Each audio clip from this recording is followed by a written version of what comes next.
talentos, entregou outros 5, dizendo: o Senhor me confiou 5 talentos, eis aqui outros 5 que ganhei.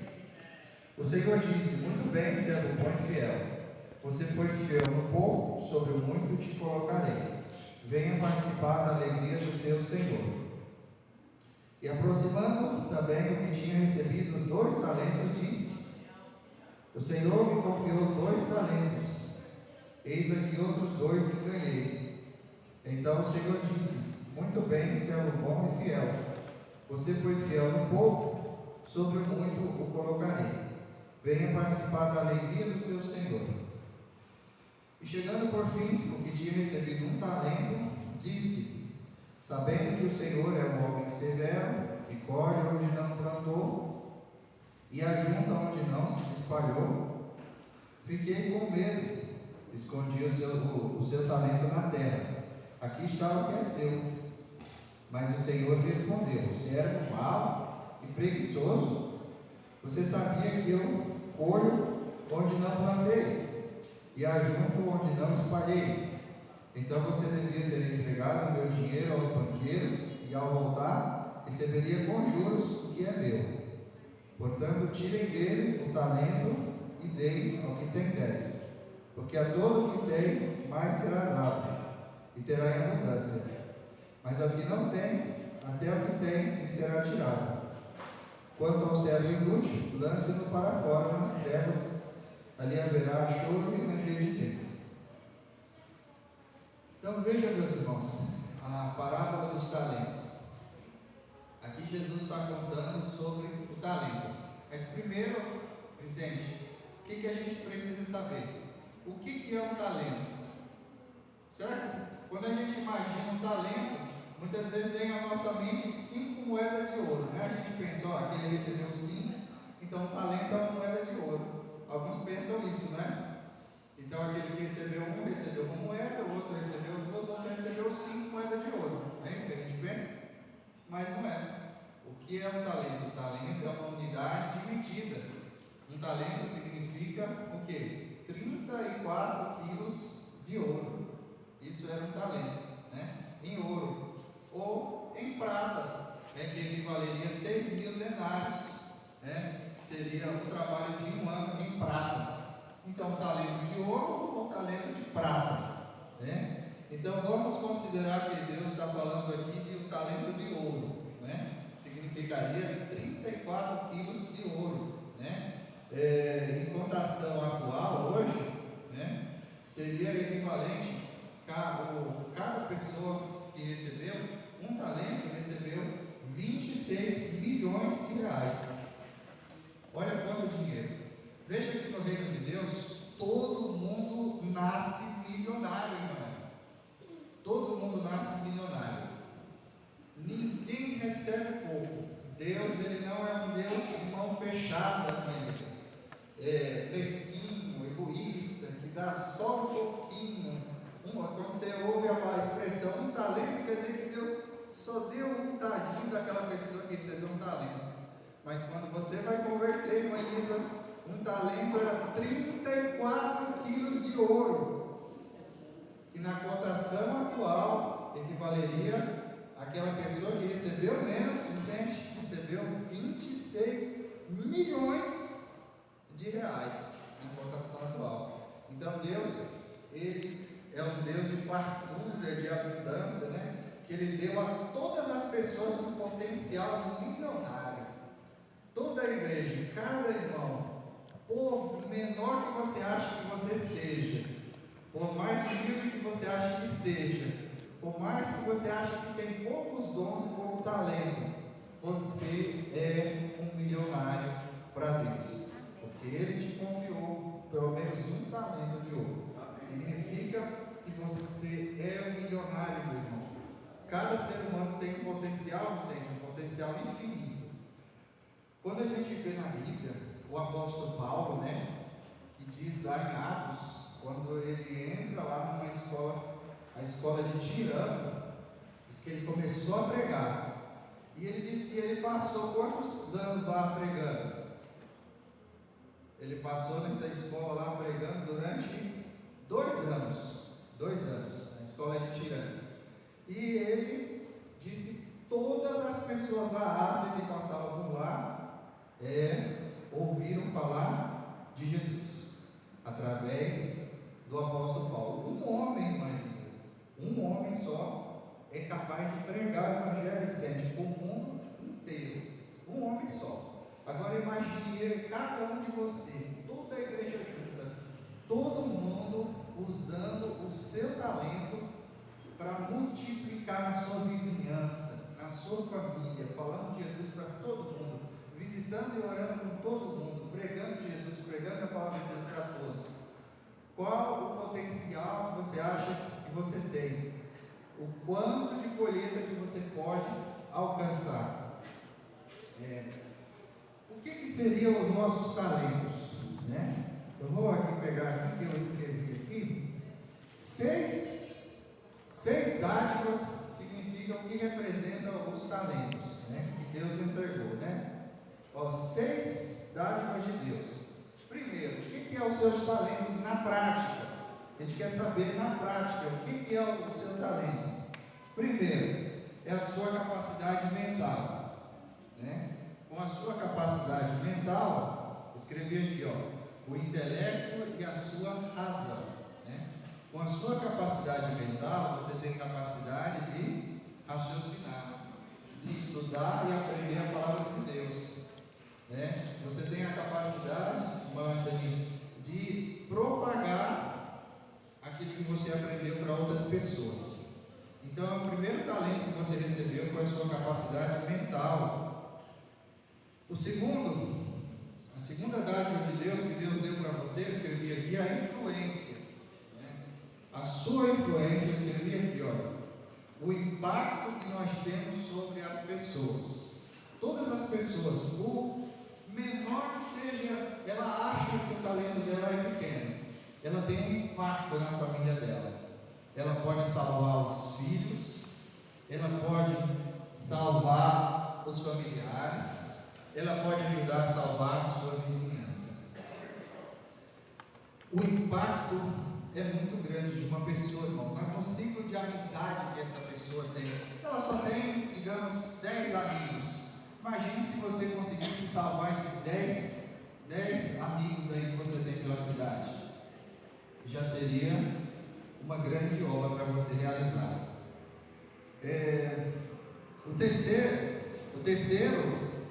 Terceira dádiva que Deus nos deu foi a linguagem. Todo mundo tem o poder da palavra, a não ser que a pessoa nasceu muda, né? Mesmo assim ela pode falar em libras, pode pregar o evangelho em linguagem de sinal, em linguagem de outros códigos, né? E existem maneiras também de pregar o evangelho em código de sinais. Então a linguagem, meu irmão, você tem o dom da fala, você pode falar de Jesus para as pessoas. Esse seria o terceiro, que a linguagem de Deus deu o poder da fala para você edificar ou destruir. Com a sua palavra, por isso que a Bíblia fala que a nossa palavra tem que ser sempre agradável, temperada com sal, cheia de amor para edificar a vida das pessoas. E não para brigar. Por que tem problema no relacionamento? É porque as pessoas às vezes usam a linguagem, só que a língua é maior do que o corpo. E a nossa língua, nós temos uma língua e 2 ouvidos, né? A língua é só uma, o ouvido é 2. A gente tem que ouvir mais e falar menos. Já prestou atenção nisso? Temos que focar nisso aí, falar menos e ouvir mais. Cada um de nós deve ser como um psicólogo. O que o psicólogo faz quando você chega lá? Ele fica falando: olha, eu acho que eu não concordo com você, começa a criticar você. É assim, ele manda a lenha em você, começa a falar mal de você até que você sai correndo. É isso? Não, você chega no psicólogo lá e ele vai ouvir você com mansidão. Depois ele vai aconselhando, edificando você. É isso que a gente tem que aplicar na nossa vida. Ouvir como fosse cada um de nós um psicólogo, ouvir as pessoas e tem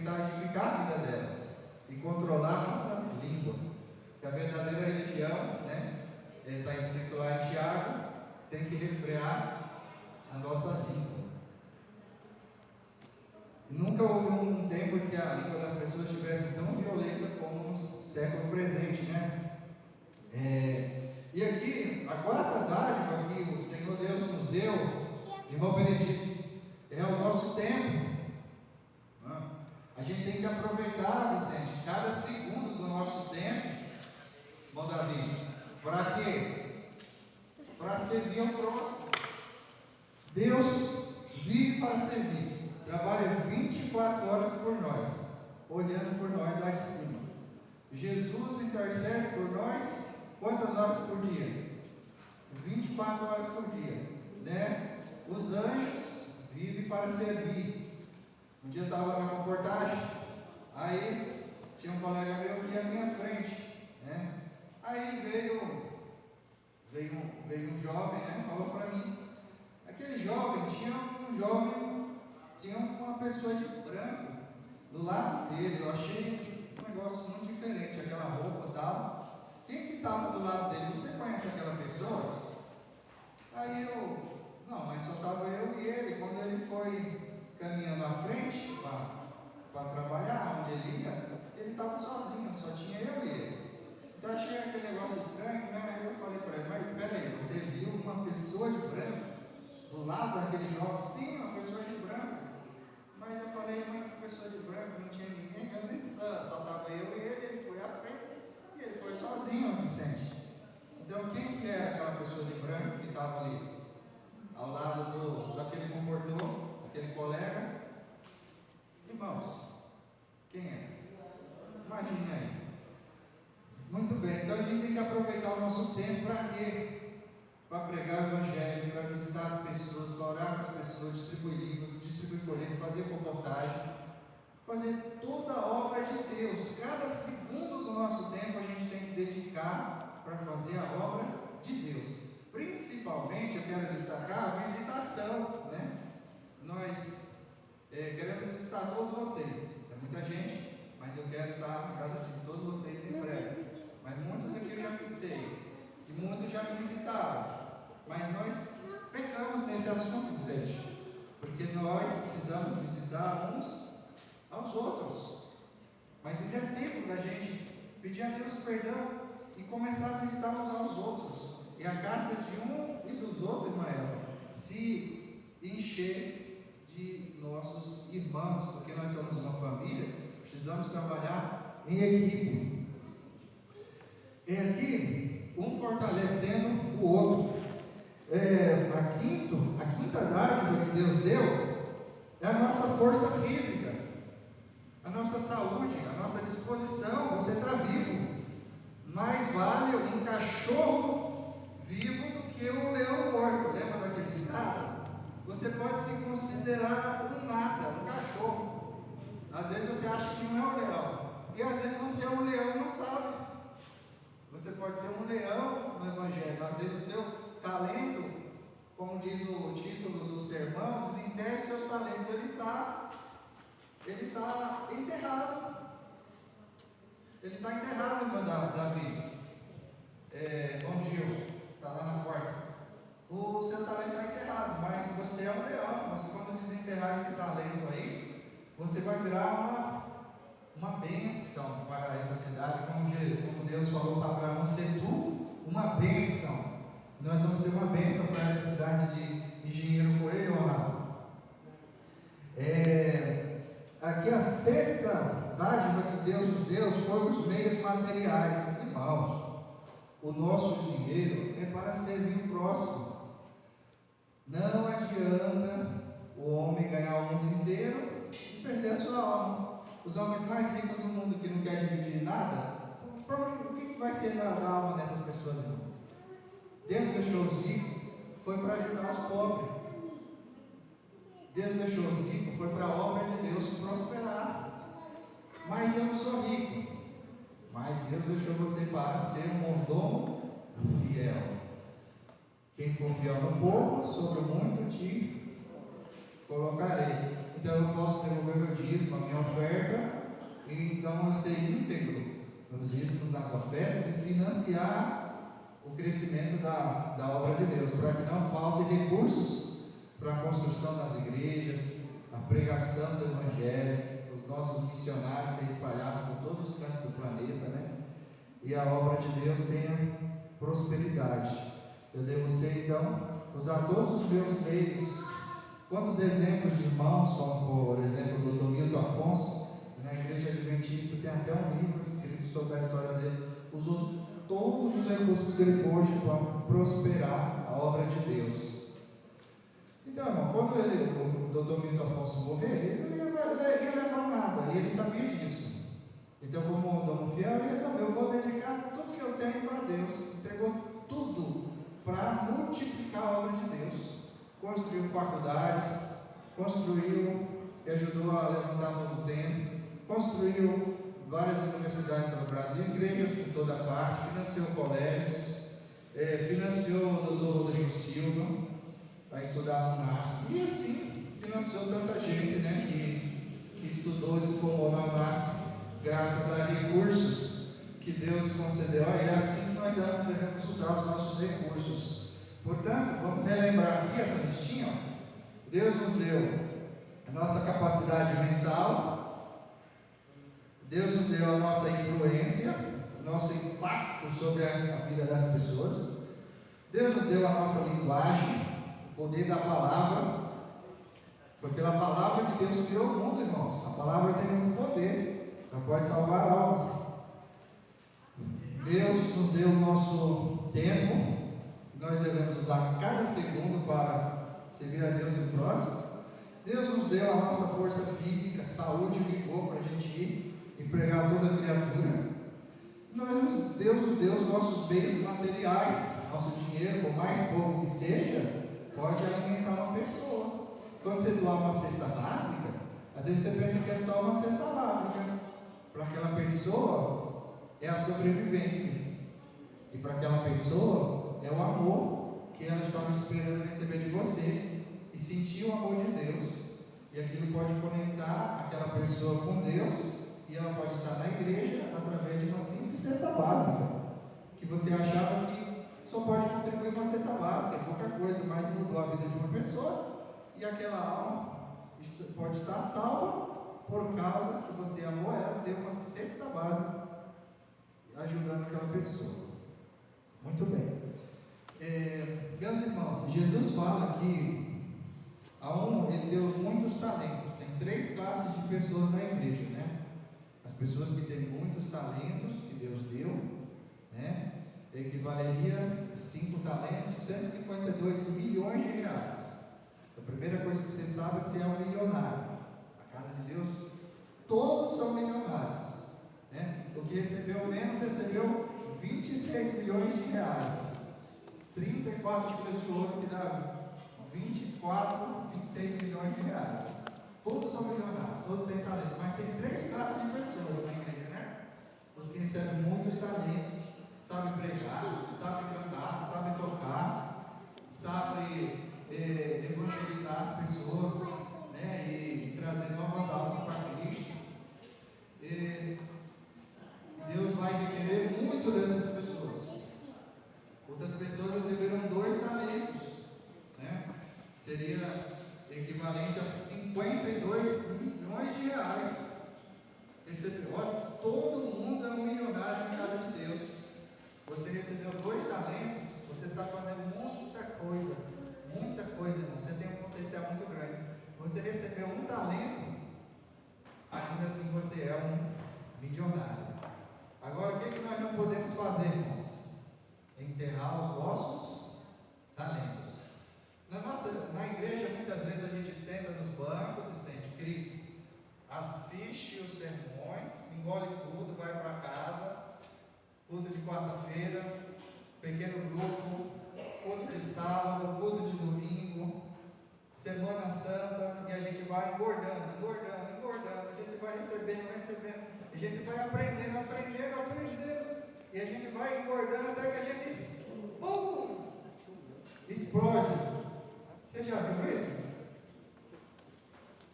A pessoa comer, até a pessoa explodir. É exatamente o que aconteceria se uma pessoa comesse até desenfreadamente até ela explodir.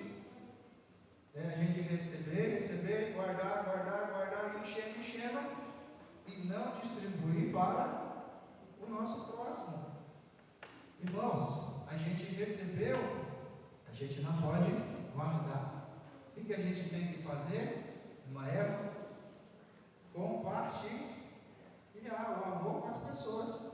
Deus nos amou de tal maneira, deu seu Filho unigênito, para que todo aquele que nele crê não pereça, mas tenha a vida eterna. Ele nos amou.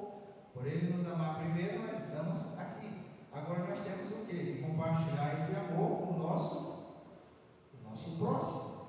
Se você guardar, você vai ser um obeso espiritual. Vai ficar grande, cheio de muita sabedoria, muita coisa na cabeça. Mas só para você. Aqui jaz um sábio que não compartilhou com os outros. E aí? Vai adiantar alguma coisa? Você vai ficar achando que não dividiu nada com os outros? Não. A gente tem que compartilhar com as pessoas e tentar salvar o maior número de almas possível. Porque Deus ama a todos, Ele deseja que todos venham ao arrependimento. Deus pode salvar todo mundo, irmão. Se a pessoa querer, pronto, ela vai se salvar, irmão. Deus vai salvar, pode ter certeza. A pessoa quis, irmã Lisa, como Benedito, ela se esforçou, fez a parte dela, né? Como Jesus falou, o reino de Deus é tomado por esforço. Aqueles que se esforçam se apoderam dele, né? É o esforço humano junto com o esforço divino, é uma coisa ligada à outra. A pessoa tem que querer, ela tem que se esforçar um pouco para Deus poder ajudar ela, né? Para ela conseguir. É um trabalhando em união com o outro. Não é só Deus pegando aqui pelo Adaurim, pelo braço, aqui arrastando ele, vamos Adaurim. Não funciona assim, né? A gente viu lá na Bíblia os anjos puxando Ló lá, vamos. Ló, as duas filhas dele, e tinha a mulher de Ló, né? Aí o que a mulher de Ló, né? Ela fez o quê? O anjo puxando ela e ela foi o quê? Querendo voltar para trás. Não estava querendo ir naquele caminho. Então virou uma estátua de sal. Não adianta Deus querer arrastar a pessoa, né? A gente tem que fazer o quê? Se esforçar também, fazer a nossa parte. É o esforço divino unido ao esforço humano. Os dois têm que andar juntos sempre. Caminhando aqui para o encerramento, meus irmãos. O que a igreja precisa hoje, Vicente? O que a nossa igreja precisa hoje? Qual é a nossa maior necessidade? Eclesiastes capítulo 10, versículo 10. Vamos abrir a Bíblia aí.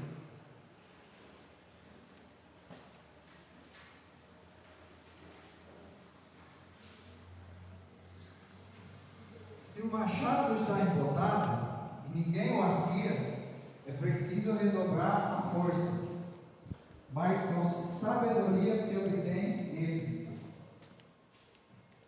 Imagina, quem é o machado que a palavra de Deus está referindo aqui, meus irmãos? Será que Deus está falando aqui de machado? Inspirou Salomão a falar de machado? Era sobre machado que Deus estava querendo falar aqui através de Salomão? E a igreja, irmãos, o machado somos cada um de nós, não é? O machado está embotado, está cego, está desamolado, está embotado. Se ninguém o afia, vai ter que trabalhar muito, né? Esse machado é cada um de nós, é irmão Davi, sou eu, é irmão Benedito, é irmã Elizabeth, somos cada um de nós. Nós precisamos do que, irmãos? Aqui está falando aqui. Com sabedoria se obtém o êxito. Eu anotei aqui, no original, né? Deixa eu achar aqui.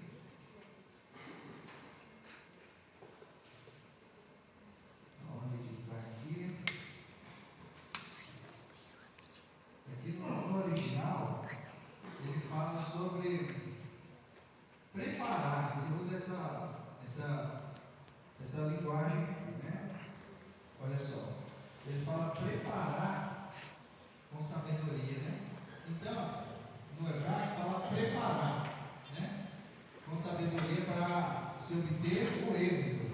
Preparar, ou seja, planejamento, Vicente. Preparar. Nós todos, irmão, temos que amolar o machado. Nós temos que se preparar. E Cristo, a primeira coisa que Cristo fez foi chamar os 12 discípulos. Cristo estabeleceu a sua escola missionária, Vicente, onde ele preparou os 12 discípulos, irmã Elisa.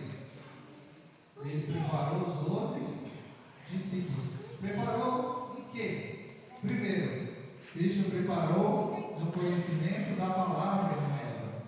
O primeiro sermão de Cristo, ele abriu as Escrituras, leu as Escrituras, falou que o profeta Isaías disse que qual era a missão dele, de vir libertar os cativos, curar os enfermos, dar liberdade aos oprimidos, dar vista aos cegos, trazer liberdade.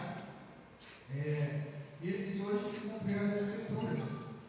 Então, a primeira coisa que Cristo foi o primeiro sermão, ensinar a palavra de Deus. E ali estavam os seus discípulos acompanhando Jesus ensinando a palavra de Deus. A segunda coisa que Jesus fez, o método de Cristo ali, foi ensinar os discípulos a pregar.